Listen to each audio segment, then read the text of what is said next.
While I was asleep, my daughter came into my room every night. The same girl I considered my pride and joy, not a traitor. I set up a camera and saw something I could never have imagined. Before we continue, please subscribe to the channel and write in the comments what time it is where you are now. I found my reading glasses on the dresser again, not where I'd left them, on the nightstand next to the lamp, beside the water glass I drank from every night before bed, but on the dresser across the room, resting against the wooden jewelry box that had belonged to my late wife. The bookmark in my novel had migrated 3 pages forward from where I'd stopped reading. This was the 4th morning in 2 weeks. I carried the glasses downstairs, my fingers tight around the frames. The kitchen smelled like burnt toast and cheap coffee. My daughter Irene stood at the counter, scrolling through her phone, still in her bathrobe, even though her salon shift started in an hour. She didn't look up when I entered. "Someone was in my room again last night," I said. "My glasses were moved. The book—" "Dad, we've been through this." Her voice had edges I didn't recognize. "Nobody goes into your room." I set the glasses on the kitchen table between us. "Physical evidence. Then explain how they walked across the room by themselves." She finally looked at me, and there was something in her expression I couldn't name. Impatience, maybe. Or calculation. "Maybe you got up in the night and don't remember? You've been so tired lately." "I'd remember moving my own glasses." "That's exactly what worries me, Dad." She softened her tone, but it felt rehearsed. "That you don't remember." The back door opened, and my son-in-law Arthur walked in, bringing the humid Florida morning with him. He'd been out jogging, his gray t-shirt dark with sweat. He grabbed a bottle of water from the refrigerator and took a long drink, watching us over the rim. "Everything okay?" he asked, though his tone suggested he already knew the answer. "Rudolph thinks someone's been in his room," Irene said. "Not, Dad thinks?" "Rudolph." When had that started? Arthur leaned against the counter, assuming the posture of a concerned family member. "Rudolph, I don't mean to worry you, but these memory lapses, they're concerning. My uncle had similar symptoms, and—" "I'm not having memory lapses." I kept my voice level, Professor calm. "I know where I put my things."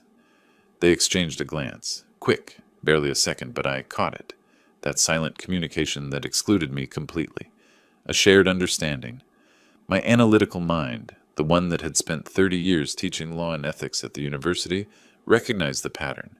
I'd lectured about gaslighting in my philosophy of justice course. The goal is to make the victim doubt their own perception of reality. I'd written those words on the whiteboard 100 times. The irony wasn't lost on me. "After everything we've done for you, we just want to help you too," Arthur said, and something in the way he emphasized everything made my jaw tighten. I thought of the check I'd written 18 months ago. $35,000. Irene had called me crying, said Arthur's real estate agency was going under, debts piling up, they were going to lose their apartment. Family helps family. That's what I'd believed. That's what I'd told myself when I invited them to move into my house a year ago. Get back on their feet. Save money. Temporary arrangement. They never paid me back. Never mentioned it again. I felt that strange heaviness creeping over me, the exhaustion that had been plaguing me lately. My thoughts moved through mud. I wanted to argue, to demand answers, but the words wouldn't arrange themselves properly in my mind. Irene was watching me, and for just a moment, I saw something flicker across her face. Not concern, satisfaction. "Dad?" She reached for my arm. "Are you feeling okay? You look pale." I pulled away. "I'm fine." "Maybe you should rest," Arthur suggested it. "We'll handle breakfast." I wanted to fight, wanted to stand my ground and force the truth out of them, but I recognized a losing battle when I saw one. Without proof, I was just a confused old man arguing with his caregivers. That's what they were turning me into. Strategic retreat, regroup, gather evidence. "Maybe you're right," I said, and walked out of the kitchen. Back in my bedroom, I sat on the edge of my bed and stared at the nightstand. The water glass sat there, half full from last night. I picked up my reading glasses, turned them over in my hands. Ordinary objects transformed into evidence of something I didn't yet understand. I thought of a young Irene, maybe 7 years old, running to me after her first day of 2nd grade. "You're the best dad ever," she'd announced, throwing her arms around my neck. When had that girl disappeared? When had this cold stranger replaced her? The photo on my dresser showed that little girl, gap-toothed and grinning. The frame was slightly crooked. I straightened it, my fingers lingering on the glass. If they were lying about small things, moved glasses, displaced bookmarks, what else were they lying about? And more importantly, why? I needed proof, and I knew exactly how to get it. 2 days later, my glasses were on the dresser again. I'd been meticulous the night before. Glasses on the nightstand, left side, next to the lamp. Bookmark on page 247 of the Grisham novel I was reading. Water glass filled exactly halfway, positioned 2 inches from the lamp base. I'd even taken a photo on my phone before turning off the light. Morning revealed the migration. Glasses by the jewelry box. Book open to page 251. Bookmark nowhere in sight. And the water glass, I studied it carefully, seemed lower than I remembered. Just slightly. Enough to notice if you were looking. I spent the day alone. Irene and Arthur both worked. Wouldn't be home until evening. I sat at my desk and opened my laptop, typed "small hidden cameras motion sensor" into the search bar. The results multiplied across the screen. Dozens of options, different sizes, different prices, different capabilities. I read reviews for an hour. Learned about resolution and battery life and memory card storage. Discovered that motion-activated cameras were common, affordable, legal to use in your own home. The paranoid had made them easy to buy. Around 2 in the afternoon, I drove to a Best Buy in Southgate, 20 minutes away. Far enough that I wouldn't run into anyone who knew me. I paid $89 cash for a camera the size of a thumb drive. The young clerk barely looked at me, just processed the transaction and handed me the bag. Back home, I locked my bedroom door and examined my purchase. The camera could record for 6 hours on motion activation. It had a memory card slot and a tiny lens that captured surprisingly clear footage, according to the box. I tested different positions. On the bookshelf, behind the lamp, tucked into the closet door frame. Nothing worked. The angles were wrong, or the camera was too visible, or the distance was too far. Then I looked at the photo frame on my dresser, the one with 8-year-old Irene grinning at me, her bicycle in the background, both of us covered in grass stains from her crash into my teaching her to ride. I'd picked her up, dusted her off. "The best dad ever," she'd said again, even with scraped knees. The frame was thick enough, deep enough. I removed the back, adjusted the contents, and positioned the camera behind the photo, angled toward the nightstand. From the front, you couldn't see it. The lens peeked through a tiny gap between the frame and the wall. Perfect view of the water glass, the lamp, the entire nightstand surface. I reassembled everything and waited. Dinner that evening was tense. Irene had picked up Chinese takeout on her way home. We ate at the kitchen table, chopsticks clicking against paper containers, nobody talking. Arthur scrolled through his phone. Irene studied her nails. I pushed lo mein around my plate and thought about evidence, documentation, proof. "Dad, I've been thinking," Irene said finally, "about what we talked about the other day. Have you made that appointment with Dr. Reynolds?" I looked up. "What appointment?" "To get checked out. Your memory. We're worried about you." Arthur set down his phone. "These things don't get better on their own, Rudolph. Catching problems early, that makes a difference." I remembered a case I'd consulted on 15 years ago, elder financial abuse. The victim had documented everything, bank statements, conversations, dates, and times. The defense attorney had argued it was all confusion, cognitive decline, misunderstanding. But documentation was everything. Without proof, it was just one person's word against another's. I'd told the prosecutor exactly that, and we'd won. "Maybe you're both right," I said slowly. "I'll think about it. Making an appointment." Irene's face brightened immediately. Too quickly. Relief flooded her features. "That's good, Dad. That's really good. We just want you to be healthy." "Of course," Arthur added. "We're family. We look out for each other." I nodded and returned to my noodles. Let them think I was capitulating. Let them believe their gaslighting was working. The rest of the evening crawled past. I read in the living room while they watched television, the laugh track grating against my nerves. Around 10, I announced I was going to bed. Arthur barely acknowledged me. Irene called out goodnight without looking away from the screen. In my room, I checked the camera. The red light blinked once. Armed and ready. Motion sensor active. Memory card inserted. I straightened the photo frame one last time, making sure the angle hadn't shifted. Then I looked at the water glass on my nightstand. Same glass I'd used for 20 years. Same routine every night. Fill it halfway, drink it before bed, refill it in the morning. A habit so ingrained I'd never questioned it. Tonight, I questioned it. I left the glass untouched and climbed into bed. The camera watched from its hiding place behind my daughter's gap-toothed smile. Somewhere in the house, Irene and Arthur were preparing for sleep, probably thinking I'd given up, probably confident their manipulation was succeeding. I closed my eyes but didn't sleep deeply. Part of me wanted to catch them in the act, wanted to wake up and confront them red-handed. But another part of me, the professor who'd taught criminal procedure for 3 decades, knew that patience produced better results than confrontation. Let the camera do its job. Let them think they were safe. Let them make mistakes. The darkness settled around me, and I thought about evidence, documentation, proof, the things that transformed suspicion into truth, that turned accusations into facts. Tomorrow morning, I'd know. One way or another, I'd finally know what they were doing in my room while I slept. 5 nights passed with nothing to show for them. The camera recorded hours of me sleeping, tossing occasionally, adjusting pillows. Normal bedroom activity. I'd check the footage each morning after Irene and Arthur left for work, fast-forwarding through the tedium of my own unconscious hours. Nothing.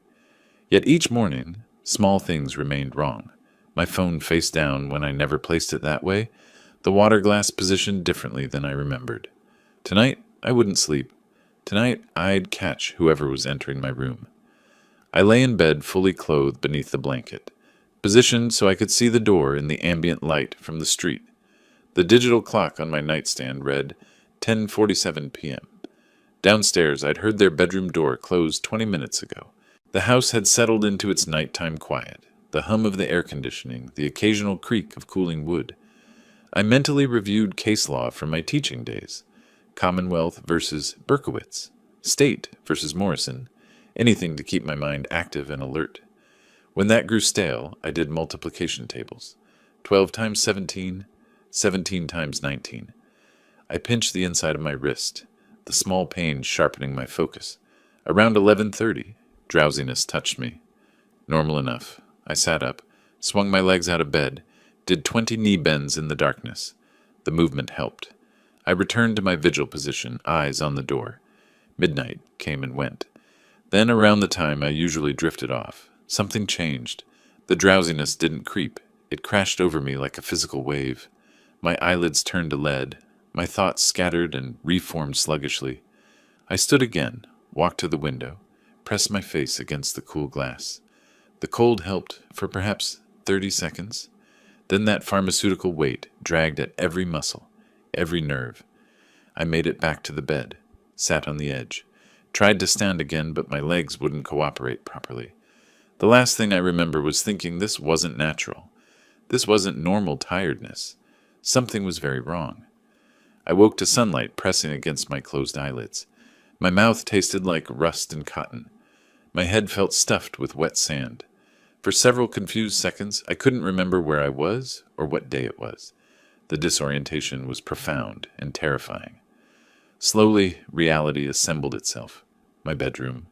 Morning. I'd failed to stay awake. I looked at my nightstand. My phone was face down. I never left it that way. The water glass sat 3 inches closer to the lamp than where I'd positioned it. Even the sheet covering me seemed different, tucked more tightly around my shoulders than when I'd climbed into bed. My hands shook as I retrieved the camera's memory card. I took it to my desk, inserted it into my laptop, and waited for the files to load. The folder showed 1 video file, 6 hours and 42 minutes of recording. I opened it and began fast-forwarding, myself sleeping, shifting position at 11:19, rolling over at 12:03. Nothing else. Just a man in bed, unconscious, vulnerable. Then at 2:37 a.m., the door opened. I stopped the playback, dragged it back 10 seconds, pressed play at normal speed. The door swung inward slowly, carefully, making no sound. Hallway light spilled into the frame, creating a backlit silhouette. For one moment, I thought I wouldn't recognize who it was. Then she stepped forward enough that the camera caught her profile. My daughter Irene, wearing her blue bathrobe. She moved to my bedside with practiced silence, her movements efficient and rehearsed. Her right hand reached into her robe pocket and produced a small bottle, prescription-sized, amber-colored. She unscrewed the cap, tilted it over the water glass on my nightstand. 3 drops fell. 4. 5. She recapped the bottle, returned it to her pocket, then took something from her left pocket, a small spoon. She stirred the water in tiny circles, the spoon barely clinking against the glass. 38 seconds from door opening to door closing. She was gone. I sat frozen, staring at the paused screen. Her face was partially visible in one frame, calm, focused, showing no more emotion than someone preparing coffee. This wasn't improvised. This wasn't a single desperate act. This was routine. I restarted the video, watched it again, then a third time, taking notes. Timestamp, duration, her movements, the bottle's size and color, the methodical stirring to ensure dissolution. Footsteps sounded on the stairs, voices in the kitchen below, Irene and Arthur starting their morning routines. The smell of coffee drifted up through the heating vents. I had to go down there, had to sit across from them, had to eat breakfast and act as though I'd seen nothing, knew nothing, suspected nothing. I saved 3 copies of the video to different folders, then removed the memory card and hid it in my desk drawer beneath old tax returns. Stood, tested my legs, still shaky but functional, looked at myself in the bathroom mirror, pale, exhausted, frightened, but I couldn't show any of that. In the kitchen, Irene stood at the stove scrambling eggs. Arthur sat at the table scrolling through his phone, coffee mug steaming beside him. They both looked up when I entered. "Morning," I said, forcing my voice into groggy normalcy. "I slept hard last night. Barely remember my head hitting the pillow." "That's good, Dad." Irene smiled at me, warm and genuine. "You needed the rest. You've seemed so tired lately." Arthur nodded. "See? All that worry about sleep problems. Sometimes you just need to relax." I poured coffee, my back to them so they wouldn't see my expression. My daughter had just poisoned me, was still poisoning me, had been poisoning me for how long? Weeks? Months? And now she stood there flipping eggs, asking if I wanted toast, acting like someone's caring daughter instead of what? What was she? "Dad, you look a little pale," Irene said. "Are you feeling all right?" "Just waking up slowly." I turned, managed something resembling a smile. "The coffee will help." "Maybe you should take it easy today. Stay home. Rest." "Might meet Tom for coffee later," I said, inventing a cover story as I spoke. "Haven't seen him in months." "That's nice," Irene said. "You should get out more." Arthur barely looked up. "What time are you meeting him?" "Late morning. Nothing definite." The conversation continued. Mundane, normal, poisonous. I ate scrambled eggs that tasted like cardboard, drank coffee that did nothing for the fog in my head, watched them exchange glances when they thought I wasn't looking. Small, satisfied smile that made my stomach twist. After they left for work, Irene to her salon, Arthur to the car dealership, I returned to my bedroom and looked at the water glass from this morning. I hadn't drunk from it yet. The water sat there, clear and innocent-looking, containing whatever substance my daughter had added in the dark hours of early morning. I needed to know exactly what she was giving me, and then I needed to figure out why. The lab would give me answers. What I did with those answers, that decision could wait another 48 hours. I found a small plastic bottle in the recycling bin, washed it 3 times with hot water and dish soap, dried it carefully with a clean towel. In the bathroom, with the door locked, I poured the water from my nightstand glass into the bottle, sealed it tight, wrapped it in a plastic grocery bag, and tucked it into my jacket pocket. When I came downstairs, Irene was making lunch. "You're dressed nice," she said. "Still meeting Tom?" "In about an hour." I'd showered, put on slacks and a button-down shirt, the kind of effort that suggested a genuine social engagement. "Probably be gone most of the afternoon." "That's wonderful, Dad. Don't rush back. Enjoy yourself." Arthur barely glanced up from the television. The casual dismissal stung less than it should have. His indifference was useful now. I drove east toward Tampa, taking I-275 across the bay. The water sample sat in my jacket pocket like evidence in a trial, which I supposed it was, just premature. The prosecutor building his case before the defense even knew they'd been caught. Tampa Bay Medical Labs occupied the ground floor of a medical plaza off Dale Mabry Highway, 35 minutes from my house. I'd chosen this location deliberately, far enough that nobody would recognize me, professional enough to provide courtroom-worthy documentation. The waiting room smelled like antiseptic and recycled air. I approached the reception desk where a young woman with efficient movements and tired eyes looked up from her computer. "I need a water sample analyzed," I said. She slid a form across the counter. "What type of analysis? Bacterial contamination? Heavy metals? Chemical? Pharmaceutical compounds. Sedatives specifically, possibly antipsychotics." Her expression shifted slightly, recognition crossing her features. She'd seen this before. "I'll have you speak with our lead technician." She disappeared through a door, returned a moment later with a woman in her 40s, wearing a white lab coat, dark hair pulled back severely. "I'm Dr. Chen, the lab supervisor," she said, extending her hand. "You need pharmaceutical testing on a water sample?" I shook her hand. "I have reason to believe someone in my household is contaminating my drinking water. I need documentation of what's being added."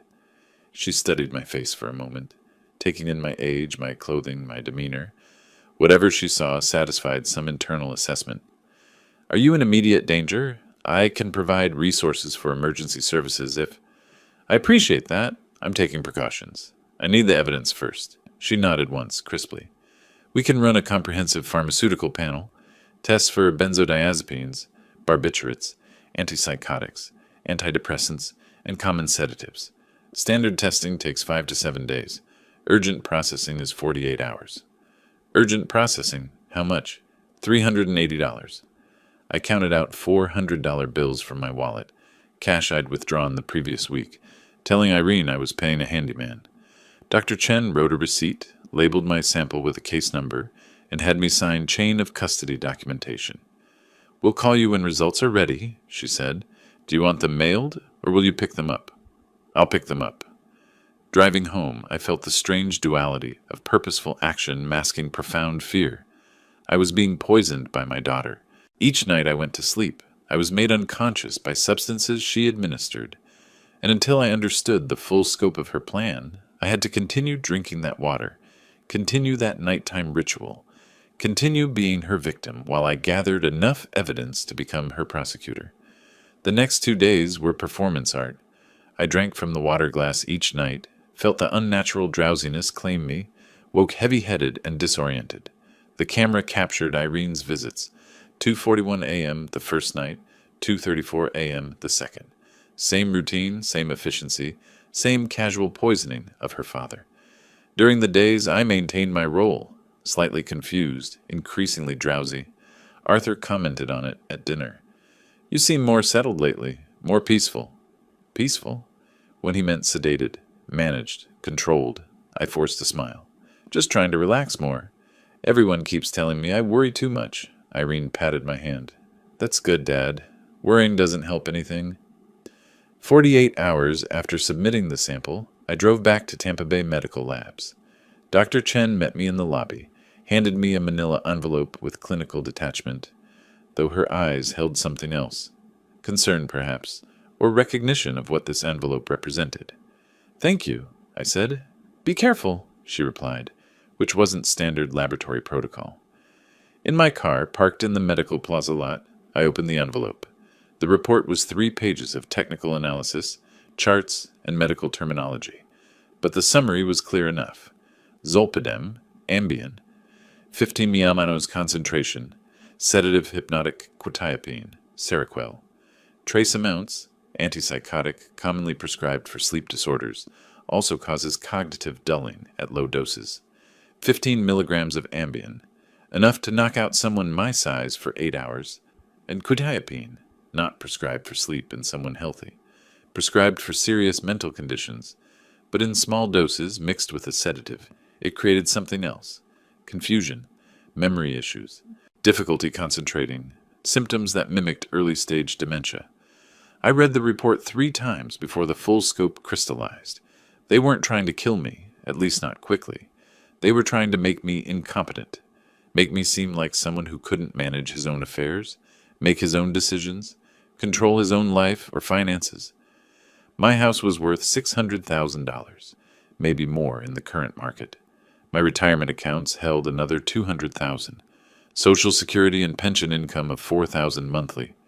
And if they could establish I was mentally declining, if they could get guardianship, everything would become theirs to manage, theirs to spend, theirs to control. That night, after Irene and Arthur had gone to bed, I sat at my desk and began creating backups. Uploaded the video footage to encrypted cloud storage, using a VPN connection to mask my activity. Burned 2 DVDs of the footage, labeled them Home Videos 2024 in innocuous handwriting. Scanned the lab report, printed multiple copies. Placed originals in my safety deposit box at the bank during a trip the following morning. Told Irene I was meeting Tom again. Then I called my sister Margaret in Orlando. She answered on the 3rd ring. "Rudolph, is everything okay? You never called during the week." "I'm sending you a package," I said. "Flash drive and some documents. Don't open it. Don't look at it. Just keep it somewhere safe." Silence on the line. Then, "You're scaring me. What's going on?" "I'm handling something. If anything happens to me, anything at all, take that package to the police." "Anything happens? Rudolph?" "Promise me, Margaret." Her voice went quiet. "I promise. But you need to tell me what's happening. Does this have something to do with Irene and Arthur? If I'm wrong, I'll explain later and we'll laugh about my paranoia. If I'm right, you'll understand when you open it." I shipped the package overnight from a FedEx store, got tracking confirmation, watched the status updates until it showed delivered to her apartment. Evidence secured. Chain of custody established. Backups created. Timeline documented. But I didn't have everything yet. I knew what and how. I still needed why spelled out in their own words, their own planning, their own incrimination. I needed them comfortable enough to discuss their full scheme where I could record it. Late that night, evidence secured in multiple locations. Sister notified, protection established. I sat at my desk and thought about justice. Not revenge, justice. The kind that required airtight cases and incontrovertible proof and witnesses who couldn't be dismissed or discredited. They thought I was fading away, thought their plan was working perfectly, thought they were winning. Let them keep thinking that. Let them get comfortable enough to talk freely. Let them reveal the full scope of what they'd planned for me. I closed my laptop, locked my desk drawer. Tomorrow I'd continue the performance, drinking the poison water, exhibiting the drugged confusion, playing the role of declining father. But I wasn't the target anymore. I was the hunter. 10 days of performance passed. I called Irene by the wrong name twice, asked what day it was 6 times in one afternoon. Stood in the kitchen appearing confused about where we kept the coffee mugs I'd stored in the same cabinet for 20 years. Each mistake earned satisfied glances between them, small smiles they tried to hide. They thought they were winning. That Tuesday evening after dinner, I announced I was exhausted and heading to bed early. 8:30 was absurdly early, but I made a show of being unsteady, gripping the back of my chair for support. "Are you feeling all right, Dad?" Irene's concern sounded almost genuine. "Just tired. So tired lately." I shuffled toward the stairs. In my bedroom, I waited 20 minutes until I heard them moving to the kitchen. Then I opened my door silently, positioned myself in the darkened hallway, where their voices carried clearly. I took out my phone, opened the voice recorder, pressed record, and listened. "Much longer," Irene was saying. "He's declining fast. Another month, maybe 2, and we can file the paperwork." Arthur's voice held confidence I'd never heard before. "The way he's going, any doctor will confirm he's incompetent." Silence. Then Irene, quieter. "But he's my father. This feels... Your father is sitting on over $500,000 in assets while we're drowning in debt." Arthur's frustration broke through. "The house alone is worth $520,000. His retirement accounts, his savings, it's all just sitting there. You promised this was safe, that nobody would know. Nobody will know. I researched this carefully. Zolpidem and quetiapine in these doses create perfect symptoms: confusion, memory loss, disorientation. Doctors will think it's early-stage dementia. These drugs don't show up on standard blood work. By the time anyone thinks to look deeper, we'll already have guardianship. My fingers tightened around the phone. He'd researched it, planned every detail. What if he's written us out of the will? Irene asked. Doesn't matter.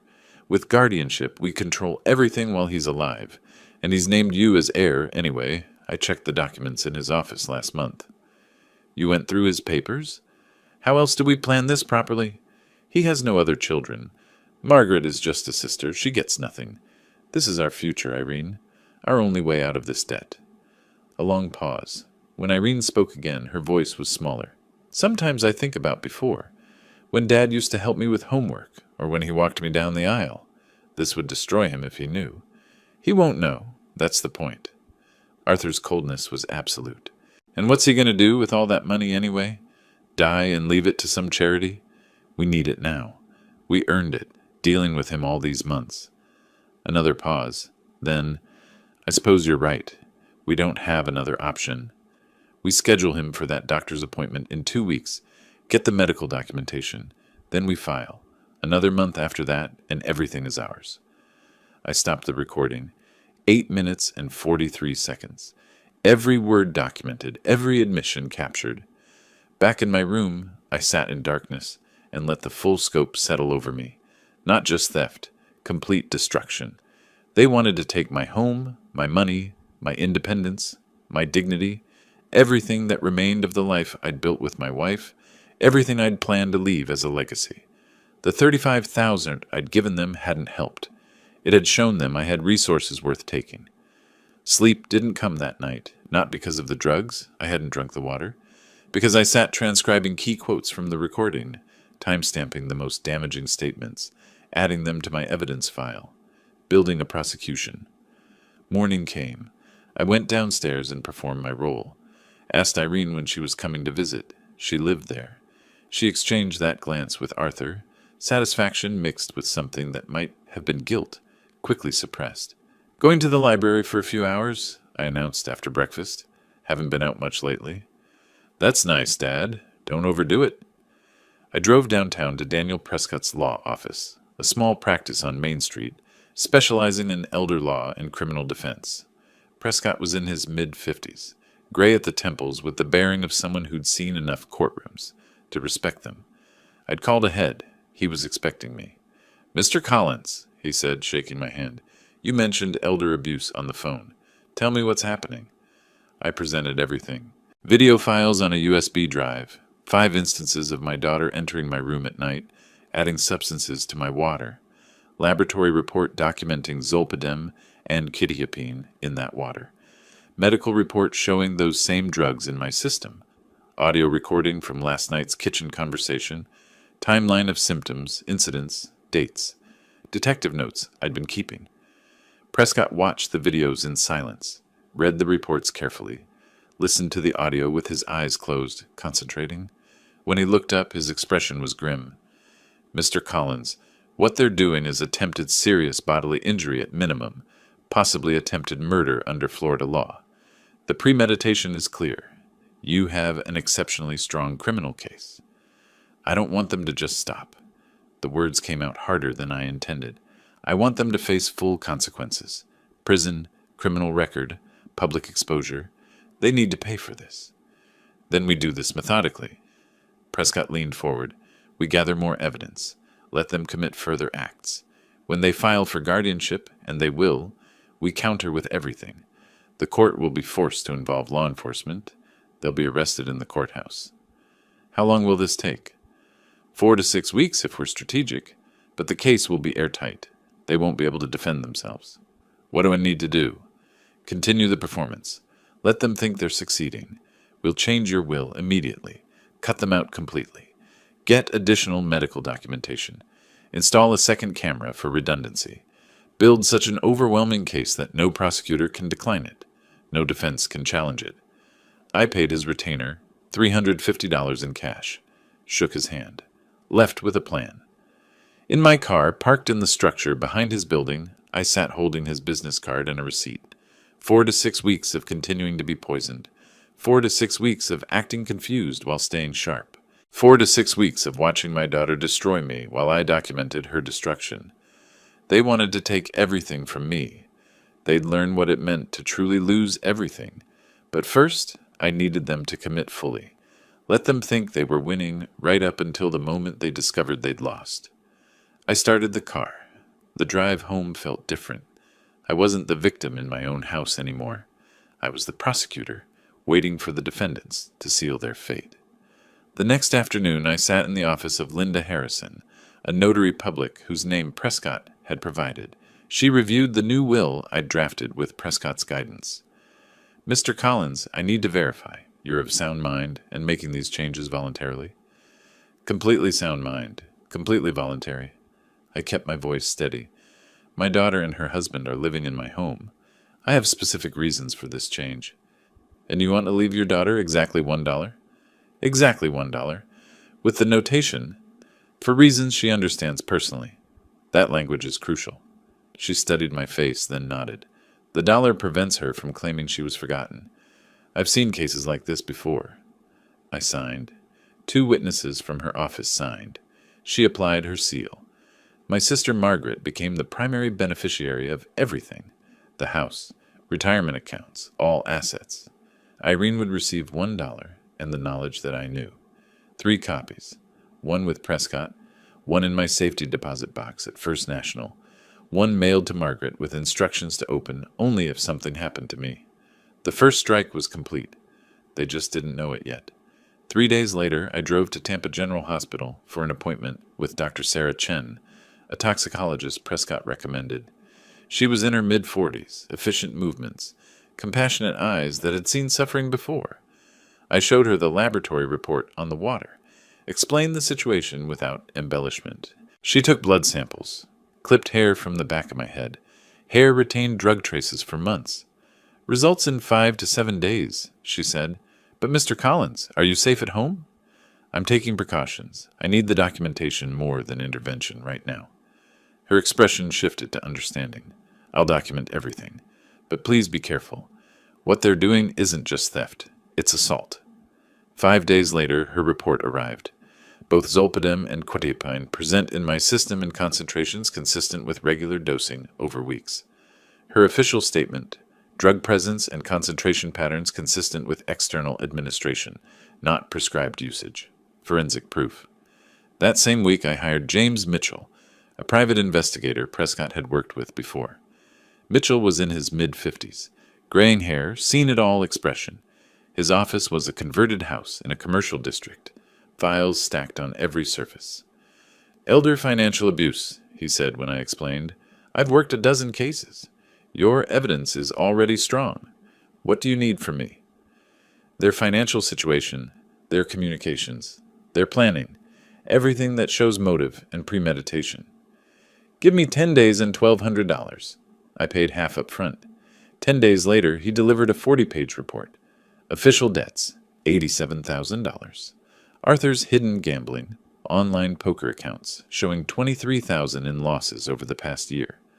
Irene confiding to coworkers at Bella's salon about inheriting property soon and finally getting financial security.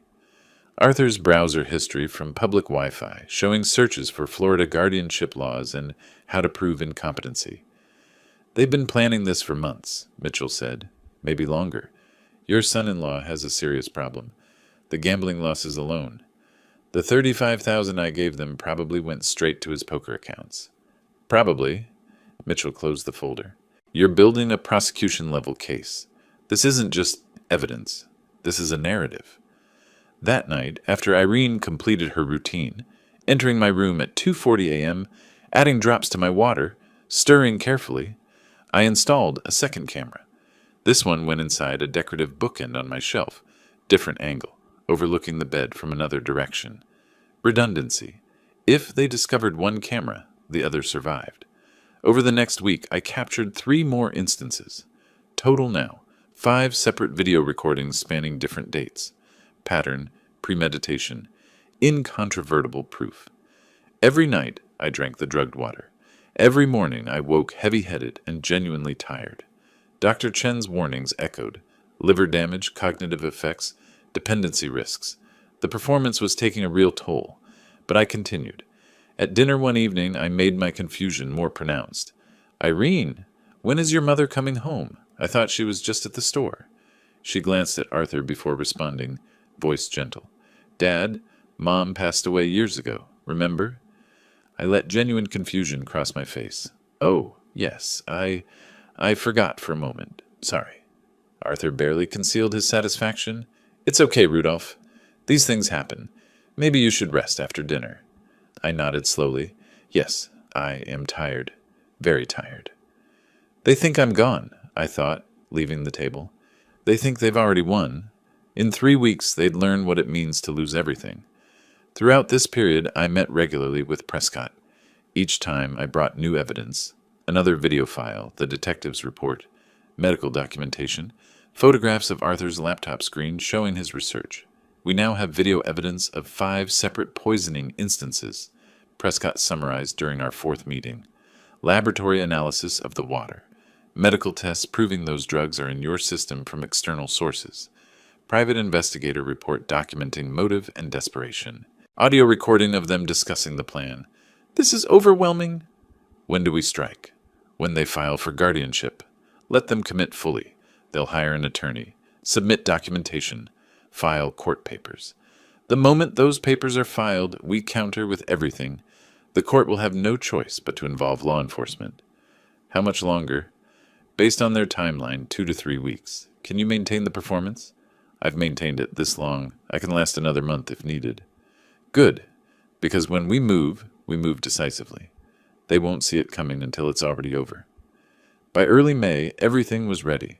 Multiple copies of all evidence, backed up in cloud storage, secured in my safety deposit box, sent to Margaret. Medical proof, financial motive, video documentation, audio admission, detective findings, an overwhelming prosecution-ready case. Late one night, sitting at my desk after another drugged sleep, I reviewed the master timeline I'd created. Every incident documented. Every piece of evidence cataloged. Every witness identified. For 30 years, I taught ethics. Taught that justice requires evidence, patience, perfect execution. Now I demonstrated. They were about to learn that the man they thought they'd destroyed was about to destroy them instead. Over the next week, I escalated my performance to levels that should have alarmed any genuine caregiver. On Tuesday, I walked 6 blocks to a coffee shop I'd never visited, sat there for an hour, then called Irene. "I'm not sure where I am. I went for a walk, and I don't recognize this area." She arrived within 20 minutes, brought me home with her arm around my shoulders. Mrs. Patterson, our neighbor, watched from her driveway. Irene made sure she saw us. "Dad's been having more episodes like this," she told her loud enough for me to hear. Inside, Arthur waited. How lost was he? 6 blocks away, completely disoriented. Irene glanced at me with what might have been concern or calculation. "We need to move faster. He's ready." Thursday morning, I asked Irene 3 times what year it was. Called her Susan twice, my wife's name. Left the stove on after making coffee, stood in the kitchen appearing confused, until Arthur turned it off with exaggerated patience. Friday afternoon, Irene scheduled an emergency appointment with Dr. Reynolds, my family physician for the past decade. In his office, I gave my best performance yet. "Mr. Collins, can you tell me what brought you in today?" Dr. Reynolds asked, his weathered face creased with professional concern. I looked around the examination room as though seeing it for the first time. My daughter brought me. I'm not sure why." Irene stepped forward. "Doctor, I'm really worried. Over the past few weeks, Dad's decline has accelerated. He gets lost in the neighborhood, forgets my name, asks the same questions repeatedly. Yesterday, he asked when my mother was coming home. She passed away 8 years ago. Do you remember your wife passing away, Rudolph?" I paused, let my face struggle with the memory. "Yes, I think so. It's fuzzy sometimes." Reynolds conducted a basic cognitive assessment. When he asked me to remember 3 words, I deliberately forgot 2. When asked what year it was, I said 2023. When asked who the president was, I hesitated and guessed wrong. He wrote extensively in my chart, turned to Irene. "I'm noting significant cognitive concerns. Has he had any falls?" "Not yet. but I'm terrified he will. He shouldn't be living alone, but he insists he's fine. I don't know what to do. Reynolds prescribed neurological testing I would never attend. His documentation would be perfect for their guardianship petition. Perfect for my counter-evidence showing how they'd manipulated medical professionals. That afternoon, Arthur met with Gary Hendricks, an attorney whose office was above a dry cleaner on Tamiami Trail. I learned this later from Prescott's investigator. Hendricks charged $2,500 for basic guardianship cases, money Arthur borrowed from a payday loan at 25% interest. Your father-in-law is showing signs of dementia, Hendricks would have said, and you want guardianship to manage his affairs? Arthur would have nodded eagerly. He's not safe anymore. We've been living with him, keeping watch, but he needs legal structure, medical and financial decisions. Any opposition expected? Just his sister in Orlando, but she barely visits. We're the primary caregivers. It's well documented. I'll draft the petition. We'll file next week. While Arthur made his arrangements, I drove to Prescott's office. We filed our own petition that same day. Emergency motion for protective order and criminal investigation. It included summaries of all evidence, videos, lab reports, medical documentation, audio recording. We requested that when their guardianship petition was filed, both cases be heard together and law enforcement be notified. The filing was sealed. They'd have no warning. When they file their petition, the system will flag the related case, Prescott explained. The judge will review both before the hearing. They'll walk in thinking it's routine. They'll walk out facing criminal investigation. How long? Their attorney promised them a week. Hearing gets scheduled 7 to 10 days after filing. You're looking at 2 weeks total. 2 weeks. 14 more nights of drugged water. 14 more days of performance. I could manage that. At dinner that evening, I played my role. Arthur mentioned casually, Irene and I have been talking. Maybe it's time we looked into some help for you, Rudolph. Someone to manage things. I nodded vaguely. That might be good. I don't feel like myself lately. Inside, I was counting down. They thought they were managing me. They had no idea I was managing them. Every move, every filing, every piece of evidence leading to a trap they couldn't see. The following Wednesday, Prescott called. They filed this morning. Guardianship petition with medical documentation, witness statements, the works. Both cases have been assigned to Judge Rachel Morrison. Hearing scheduled for May 28th, 10 a.m. 8 days. I circled the date on my calendar in red ink. For 2 months, I'd been poisoned nightly, gaslit daily, systematically destroyed by my own daughter. In 8 days, that would end. In 8 days, justice would arrive. They filed their petition requesting control over my life. They were about to learn what it felt like to lose control over their own. I arrived at Sarasota County Courthouse at 9:30 on the morning of May 28th, wearing my best suit, charcoal gray, pressed sharp. The first time in months I'd looked fully professional, no shuffle in my step, no confusion in my eyes. Prescott walked beside me carrying a briefcase containing a laptop, printed evidence, and USB drives with backup copies of everything. In the lobby, I saw them. Irene wore a navy dress that made her look responsible and concerned. Arthur had managed a sport coat over khakis. Their attorney Hendricks stood with them, overweight, perpetually rushed, already sweating in the air-conditioned building. Mrs. Patterson, our neighbor, hovered nearby as their witness. When Irene saw me, her face registered confusion. "Dad? You have a lawyer?" I met her eyes steadily. "I do. You'll understand why shortly." Arthur stepped forward, suspicious now. "What's that supposed to mean?" "It means I've known what you were doing since late March. I've documented everything. The hearing will explain the rest." Before Irene could respond, Prescott gestured toward the elevator. "Save your questions for the courtroom, Ms. Collins. You'll have plenty to answer for shortly." At 9:50, Hendricks was called to meet with the judge's clerk. He returned 5 minutes later, looking puzzled. "There's another petition filed in this case, something sealed. The judge wants to hear both matters together." Arthur's confident expression flickered. "Another petition? Who filed it?" Hendricks glanced at Rudolph. "The file's sealed. We'll find out in the hearing." Across the hallway, I watched them process this information, watched doubt creep into their certainty. At 10 a.m., we entered courtroom 4B. Judge Rachel Morrison sat behind the bench, late 50s, steel gray hair, the bearing of someone who'd heard every excuse and believed none of them. Her courtroom was modern, sparse, designed for efficiency rather than drama. "We're here on the matter of guardianship petition for Rudolph Collins," she began. "Mr. Hendricks, present your case." Hendricks stood, fumbling slightly with his notes. "Your Honor, we're seeking guardianship based on Mr. Collins's cognitive decline, an inability to care for himself. His daughter and son-in-law, who reside with him, have documented his deteriorating condition. He submitted Dr. Reynolds's chart notes showing cognitive impairment, called Mrs. Patterson, who testified she'd seen me lost and confused in the neighborhood, presented Irene's written statement about my daily struggles, the forgotten names, the repeated questions, the confusion about my late wife. Arthur looked satisfied. Irene glanced at me nervously. Judge Morrison reviewed the documents and then turned to Prescott. "Counsel, you filed a related motion?"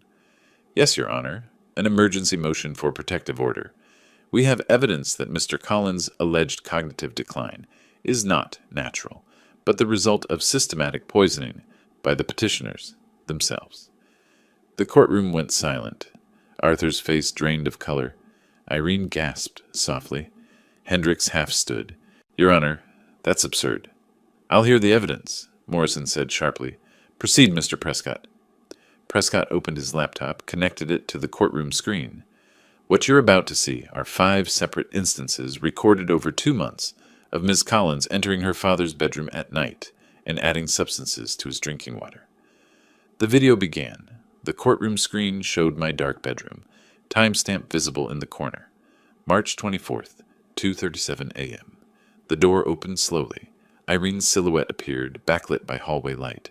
She moved to my bedside, removed a small bottle from her robe pocket, added drops to my water glass, stirred with a small spoon, left. 38 seconds. Crystal clear. Undeniable. Prescott played 3 more instances, different dates, identical pattern. Each time Irene's face was partially visible. Each time the action was methodical, practiced, deliberate. Behind me I heard Mrs. Patterson inhale sharply.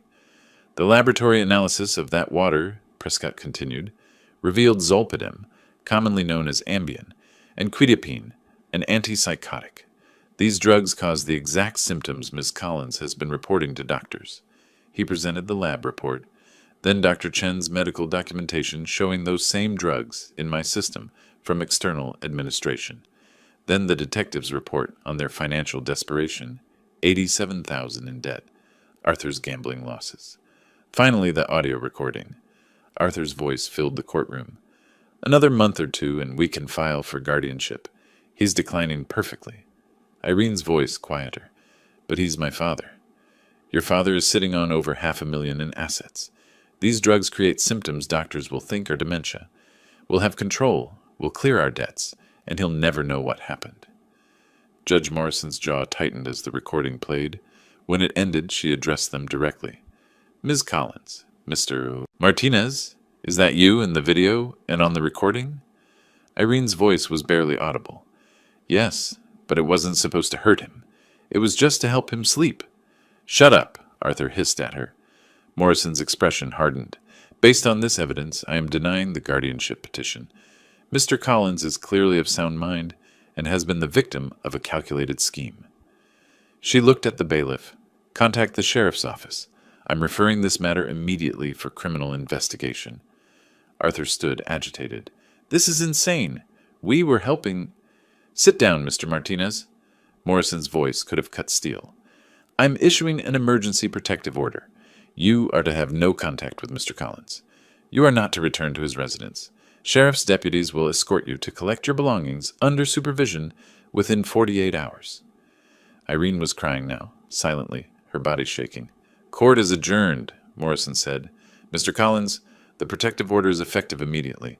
Mr. Prescott will provide you with certified copies." In the hallway afterward, Arthur turned on Irene immediately. "I told you to be more careful. I told you—" "You planned this," she shot back through tears. "This was your idea."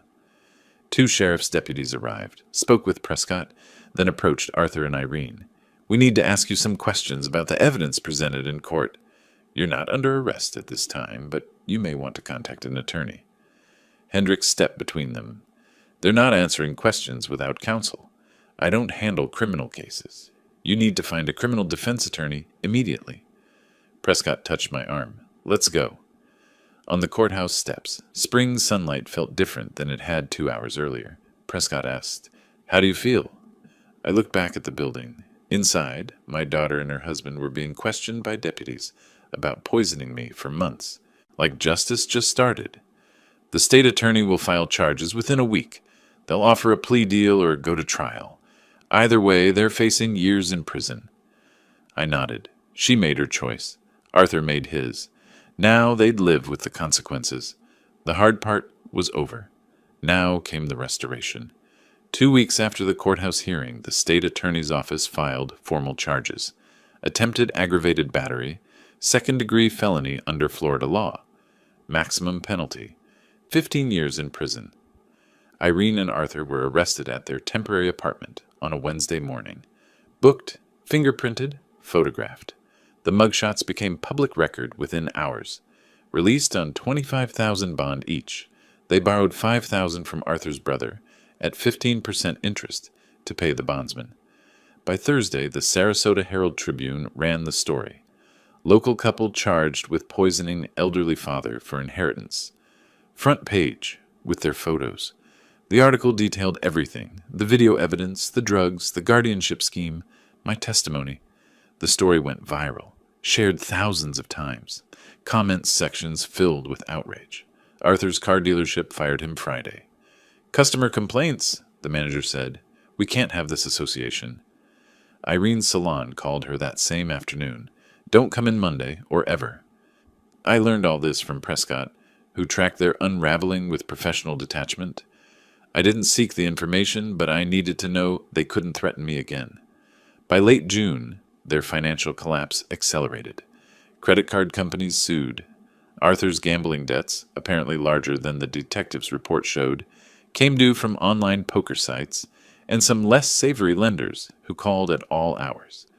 Prescott filed my civil lawsuit, $200,000 for intentional infliction of emotional distress and elder abuse. Unable to fight multiple legal battles, they filed bankruptcy. A trustee sold Arthur's car for $22,000, Irene's jewelry for $3,000. After secured creditors took their share, almost nothing remained. My civil judgment would survive the bankruptcy, following them for 20 years. The protective order's deadline arrived July 1st. Sheriff's deputies supervised their eviction from my house. I stood on the sidewalk with Prescott, watching them load a rental truck with their belongings. Irene's hands shook as she carried boxes. Arthur avoided looking at me entirely. When they finished, a deputy collected their keys. I entered my home, truly mine again, and immediately had the locks changed. Security system installed. Then I spent days cleaning, removing every trace of their presence, repainting, replacing furniture, reclaiming. They moved to a 2-bedroom apartment in a rough neighborhood, $950 a month, all they could afford with Arthur's brother's dwindling loan. Irene found work as a cashier at a discount grocery store, minimum wage, no background check. Arthur, too proud initially, burned through their borrowed money before taking night shift warehouse work at $14 an hour. Combined income, maybe $3,200 monthly. They were surviving, not living. Their marriage deteriorated visibly. Through Prescott's investigator, I needed to ensure they weren't violating the protective order. I learned about the constant arguments, Arthur drinking heavily, Irene sinking into depression. Neighbors complained about their fighting. "This is your fault," Arthur would shout, according to reports. "You got caught on camera." "Your plan," Irene would respond. "Your drugs. You pressured me every day." Their criminal defense attorney, Rebecca Torres, cost $15,000 they didn't have. Borrowed again, this time at 20% interest. Torres reviewed the evidence against them and delivered brutal truth. 5 videos, lab reports, medical documentation, audio confession. "The state attorney has offered a plea," Torres told them in early August. According to her later court filings, plead guilty to 3rd-degree felony, accept probation instead of prison. The alternative is trial, conviction, and years of incarceration. Arthur wanted to fight. Irene, more realistic after seeing herself on video poisoning her father, knew they had no defense. After days of argument, they agreed. The sentencing hearing was scheduled for August 27th. I spent those weeks rebuilding. Margaret visited twice. My neighbors, understanding now what had happened, treated me with new respect.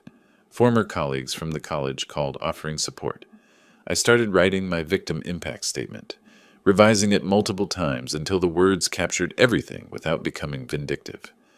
Prescott reviewed it, suggested minor changes. The statement was ready. Late August, 3 days before the hearing, I sat in my reclaimed dining room, the printed statement before me. Through the window I could see my garden, vegetables growing, flowers blooming.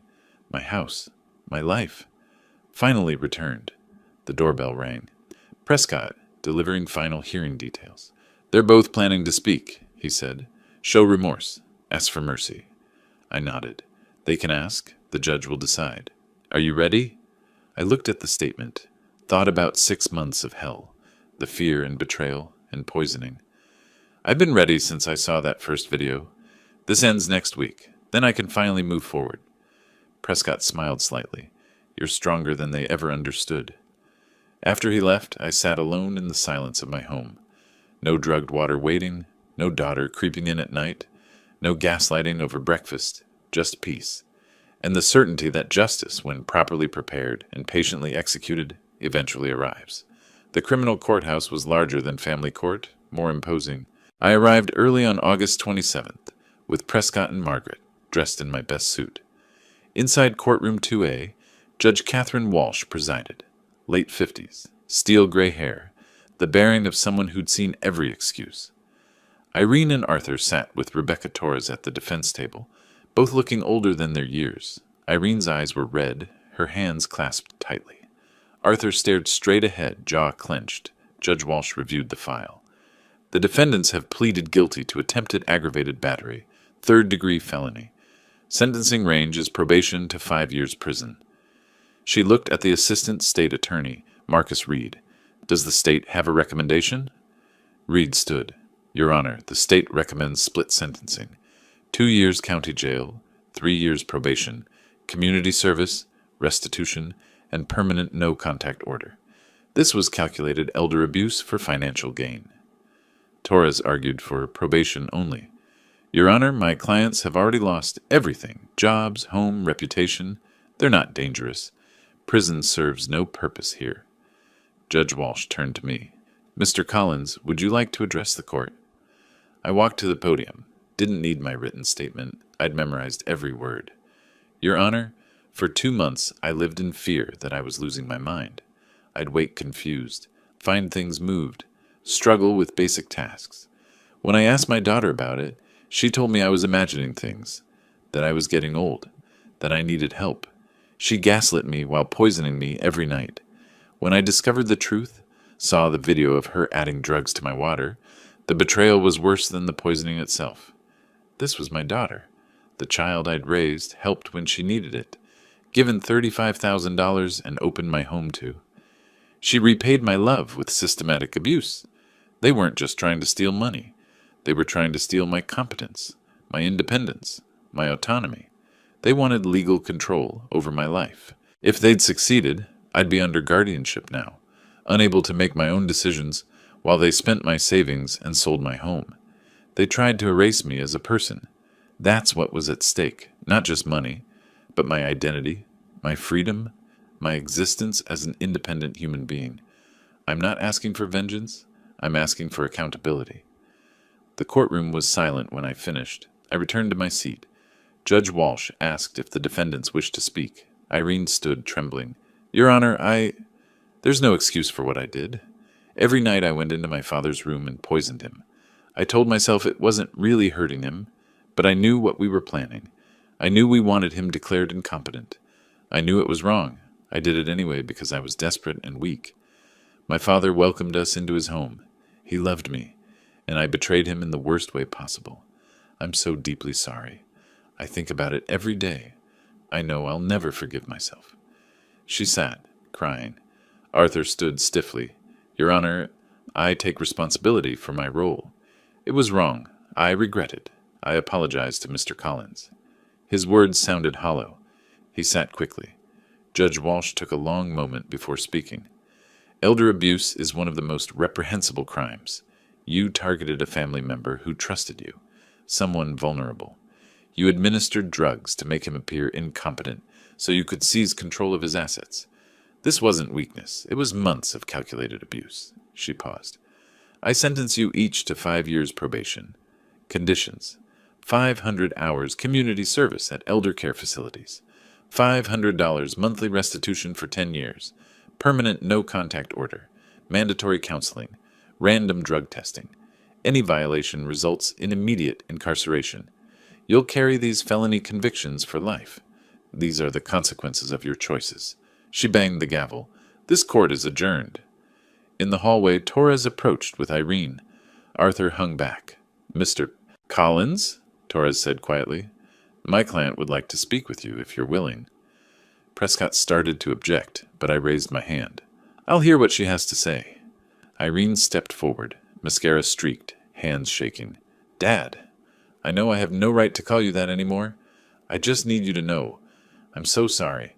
I was weak and desperate, and I let Arthur convince me this was okay. But it wasn't. It was evil. I poisoned my own father. I tried to steal your life. I understand if you never forgive me. I don't forgive myself. She was genuinely crying, not performing. I looked at her, my daughter, and someone who'd committed terrible crimes against me. My response came measured, not cruel, but not comforting. Irene, apologies are words. I needed to hear them, but they don't undo what you did. You poisoned me for 2 months. You tried to take everything. The consequences you're facing are appropriate. Whether I forgive you someday, I don't know. That wound is deep. For now, I need distance. I need to heal without you in my life. Live with what you've done. Learn from it. Become someone better. But that's your journey, not mine. Mine is moving forward without you. I turned to Arthur, still standing back. And you don't even have the courage to apologize properly. I hope the next 10 years of payments remind you what greed costs. I walked away with Prescott and Margaret, didn't look back. Behind me, Irene was crying. Arthur stared at the floor. Outside, September sunshine felt different than it had 6 months ago. Margaret squeezed my hand. You did it. We did it, I corrected. I couldn't have done it alone. 3 weeks later, mid-September, I sat on my back patio with Margaret, glasses of wine catching the sunset. The garden was lush. The house glowed with warm light. In the distance, neighbors' laughter carried on the evening air. What's next? Margaret asked. I thought about my new routine, the seminars I now taught twice weekly at the community center. Protecting yourself from financial abuse. 20 seniors attended each session, taking notes, asking questions, thanking me afterward. My trauma transformed into purpose. Living, I said. Just living. That's enough. We clinked glasses. Rudolph Collins, 64 years old, survivor, teacher, brother, friend, was home. And home, finally, was safe. If you like this story, please like this video, subscribe to the channel, and share your impressions of this story in the comments. To listen to the next story, click on the box on the left. Thank you for watching.